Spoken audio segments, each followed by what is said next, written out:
રથયાત્રા પહેલા સુરક્ષા એજન્સીઓની વિશાળ મોક ડ્રીલ, ભક્તોની સુરક્ષા માટે ચુસ્ત તૈયારી. પુરી રથયાત્રા પહેલા સુરક્ષા એજન્સીઓની વિશાળ મોક ડ્રીલ, ભક્તોની સલામતી માટે ચુસ્ત તૈયારી. પુરીમાં આગામી રથયાત્રા મહોત્સવને ધ્યાનમાં રાખી સુરક્ષા એજન્સીઓ આજે વિશાળ પાયે મોક ડ્રીલ યોજી હતી. રથયાત્રા દરમિયાન લાખો ભક્તો પુરી શહેરમાં ઉમટી પડે છે, તેથી સુરક્ષા વ્યવસ્થાને ચુસ્ત બનાવવા માટે આ પ્રકારની તૈયારી અત્યંત જરૂરી ગણાય છે.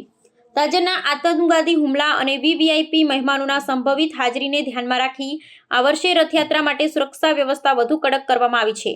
આ મોક ડ્રીલ પુરી રેલવે સ્ટેશન અને જગન્નાથ મંદિરે યોજાઈ હતી, જેમાં police, fire service, Odisha disaster rapid action force, national disaster response force, RPF, GRP અને એન્ટી ટેરરિસ્ટ સ્ક્વોડ સહિત અનેક એજન્સીઓએ ભાગ લીધો.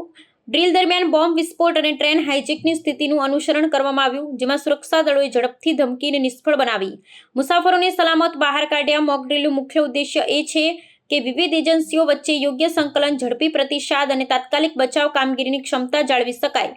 પુરીના એસપી વિનીત અગ્રવાલે જણાવ્યું કે આવા અભ્યાસોથી સુરક્ષા વ્યવસ્થામાં રહેલી ખામી શોધી શકાય છે, તેને સુધારી શકાય છે. શહેરના મુખ્ય સ્થળોએ ડ્રોન સર્વેલન્સ, વધારાની પેટ્રોલિંગ અને અનેક વખત બેંક ચેકિંગ શરૂ કરવામાં આવી છે. પુરી પોલીસ અને પ્રશાસને જનતાને અપીલ કરી છે કે કોઈ પણ શંકાસ્પદ પ્રવૃત્તિ નજરે પડે તો તરત પોલીસને જાણ કરી રથયાત્રા દરમિયાન કોઈ અનિચ્છનીય ઘટના ન બને તે માટે સુરક્ષા એજન્સીઓ સંપૂર્ણ રીતે સતર્ક છે. સમગ્ર પુરી શહેરમાં બહોળા પ્રમાણમાં સુરક્ષા દળો તૈનાત કરવામાં આવ્યા છે, જેથી ભક્તો અને સ્થાનિક લોકો નિર્ભયતાથી ઉત્સવ માણી શકે.